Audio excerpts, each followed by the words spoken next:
je voudrais, oui, c'est par rapport aux menaces de Tenebraïma, Oui. et qui dit que vous êtes en train, que tu montes les Ivoiriens entre eux. Mais il faudra que Voilà. Tenebraïma comprenne une bonne fois pour toutes.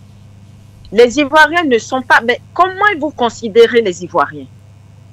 Parce que vous pensez que les Ivoiriens ne sont pas assez intelligents, assez matures pour voir tout ce que vous faites dans ce pays durant 15 ans. Mais vous prenez je ne sais pas. Alors, moi, je me dis que comme lui-même, c'est quelqu'un qui a un niveau aussi médiocre, il pense que tout le monde, tous les Ivoiriens sont comme ça. Comment est-ce qu'il peut se permettre de dire que toi, Isaac, tu montes les Ivoiriens entre eux? Alors, je voudrais rappeler à Tenebraïma que chaque Ivoirien est doté d'un cerveau et que chaque Ivoirien est doté d'une intelligence et qu'il arrête d'insulter l'intelligence des Ivoiriens. Tenebraïma, il faut arrêter d'insulter l'intelligence des Ivoiriens et en disant que c'est Isaac qui monte les Ivoiriens entre eux. Parce que tu penses qu'ils ne côtoient pas la misère chaque jour? Est-ce que tu es conscient? Est-ce que tu sais combien de repas fait un Ivoirien dans la journée? Est-ce que tu sais comment vit au quotidien un Ivoirien? Parce que vous êtes dans une bulle. Vous êtes accaparé de ce pays, mais il faut que vous sachiez une chose. Ce pays ne vous appartient pas. Il appartient aux Ivoiriens. Ce pays appartient aux Ivoiriens. Nos aïeux, tous ceux qui nous ont dévancés se sont battus pour préserver cette terre-là, pour que les nouvelles générations puissent continuer à vivre sur cette terre. Vous êtes des gens qu'on a expédiés. Vous êtes venus de façon, je ne sais pas d'où vous venez. Vous venez, vous trouvez un pays là, une terre là, vous vous accaparez de cette terre et vous vous en appropriez. Et vous voulez vous approprier les Ivoiriens. Alors, il faut que tu saches que les Ivoiriens sont très intelligents, plus intelligents que toi, et qu'ils voient au quotidien ce qui se passe. Ça prouve que vous méprisez tellement l'Ivoirien que vous ignorez le quotidien de l'Ivoirien. Et vous ignorez également la capacité de l'Ivoirien. Mais cette année, en 2025, vos menaces envers le président Tidiane, vos menaces envers le président Gbagbo, vos menaces envers toutes les choses, enfin l'opposition réunie, cette fois-ci, croyez-moi, personne ne va se laisser faire. Parce que nous sommes arrivés à un tournant décisif pour l'avenir de l'Ivoirien. L'Ivoirien n'en peut plus. Je vais te donner une image. Prends un enfant. Quand tu frappes le matin, midi et soir, un jour, l'enfant en aura marre et il va se dresser contre toi. Eh bien, nous sommes arrivés à ce point-là. Donc, inutile de trouver des boucs émissaires pour dire que, oui, que c'est telle personne parce qu'il a parlé. Mais tout ce que Isaac dit est tellement vrai et que même tous les Ivoiriens se le disent. Mais il fallait, par ce canal médiatique, pour que tout le monde l'entende et que toi, ça te tombe dans les oreilles. Alors, personne n'insulte Ouattara. Ouattara a décidé d'être un homme public. Et le président Tidiane que vous insultez matin, midi et soir, qui il est pour vous? Vous pensez que c'est, comment dirais-je, Ouattara est au-dessus de quelqu'un? Personne. Personne.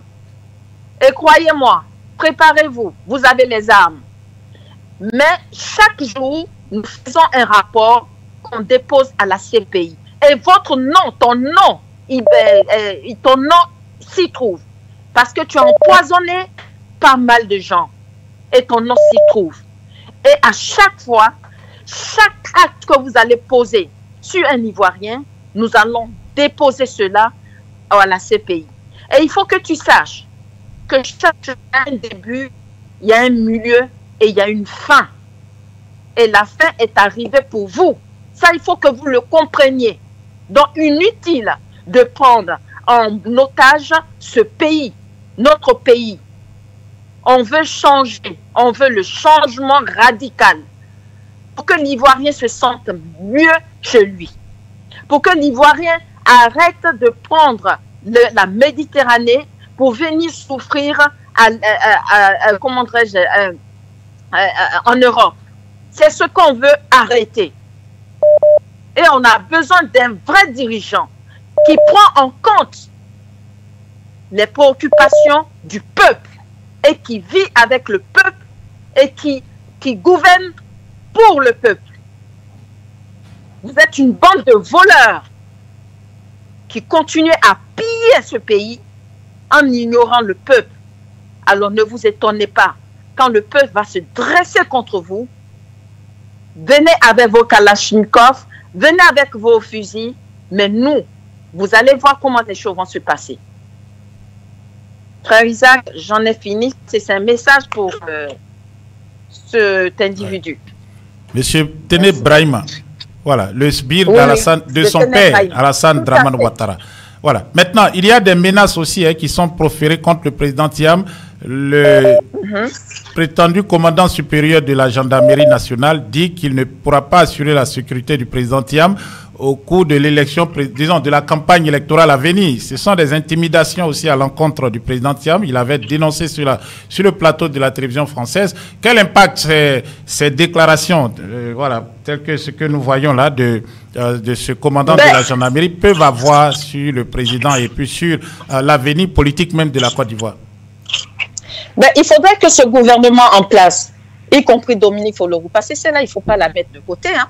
C'est elle qui dirige aujourd'hui. Ouattara se préoccupe de sa santé, mais c'est Dominique Faure-Leroux qui ne veut plus qu'elle est là.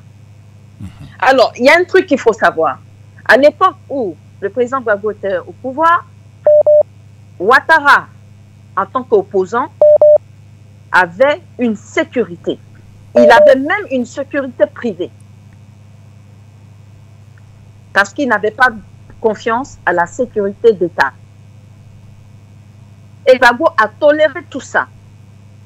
Le président Tidjane Thiam peut s'offrir aussi une sécurité privée, une garde rapprochée. Et ça, nous allons il va falloir s'en occuper. Qu'il puisse avoir une garde rapprochée et une sécurité digne de ce nom. Et de protéger également tous ces leaders. Et j'ai un message pour cette coalition. Parce qu'on me cite Afin Guessan, on me cite Bleu Goudé, on me cite, bon, il y a Madame Simone Eivé Gbagbo également. Alors, je m'adresse à Charles Bleu Goudé. Cette coalition autour du président Tidjane Thiam, j'espère que c'est sincère. S'il vous plaît, pensez au peuple ivoirien. Pas de calcul politicien. On ne veut pas revivre ce qui s'est passé en 2020 autour du président Bédié, où il n'y avait que des infiltrés qui ont laissé croire qu'ils étaient dans cette coalition avec beaucoup de sincérité. Les Ivoiriens sont fatigués. Ne pensez pas à vous seuls, parce que vous avez certainement des enfants. Pensez à l'avenir de vos enfants également. Dans quel environnement ces enfants vont vivre, vos enfants vont vivre? Est-ce que vous accepteriez que vos enfants vivent dans cet environnement actuel qui est la Côte d'Ivoire, où la drogue sévit, où la prostitution sévit, où le niveau de l'éducation a baissé. Est-ce que vous voulez que cette Côte d'Ivoire la continue dans ce sens? Ne pensez pas à vous. Mais cette coalition, il faut que ça soit une coalition sincère et non calculée. Quant à Afin Guessan, tu es revenu encore pour rentrer dans une coalition. On sait ce qui s'est passé en 2020. Et toute cette mise en scène qu'il y a eu, où après, on t'a vu prendre l'avion privé d'Alassane Draman Ouattara pour aller aux obsèques de Rawlings. Tu as aussi des enfants. La même chose que j'ai dit tout à l'heure, alors pensez-y, pensez aux Ivoiriens. Pensez à la Côte d'Ivoire, que vos parents se sont battus. Et pensez à la Côte d'Ivoire, où on a eu à la tête de cette Côte d'Ivoire, quel que soit ce que vous pouvez lui reprocher, le père de la nation qui a fait en sorte que vous ayez la meilleure éducation et que vous puissiez aujourd'hui vous en inventer. Donc, s'il vous plaît, ne soyez pas égoïstes, pensez à l'avenir de cette jeune génération et les générations futures. Qu'est-ce que vous leur laissez avant de partir? Alors que cette coalition soit une coalition sincère. Parce que ne faites pas le jeu de Alassane Draman Ouattara. Vous avez fait le jeu d'Alassane Draman Ouattara en 2020. En 5 ans, on a vu le désastre. En 5 ans, on a vu le désastre. Il y a eu toujours des emprisonnements, des assassinats, au point où aujourd'hui, notre père Bédié nous a quittés. Et aujourd'hui, nous avons le président Tidiane Thiam qui est là, le président Gbagbo qui est là, et on demande l'unité et sortez les Ivoiriens de cette situation. Voici, frère Isaac, ce que mon message. Et quant à madame, à maman Simone Gbagbo, je n'ai rien à lui reprocher. Parce qu'elle est égale à elle-même. Elle est égale à elle-même et elle force le respect.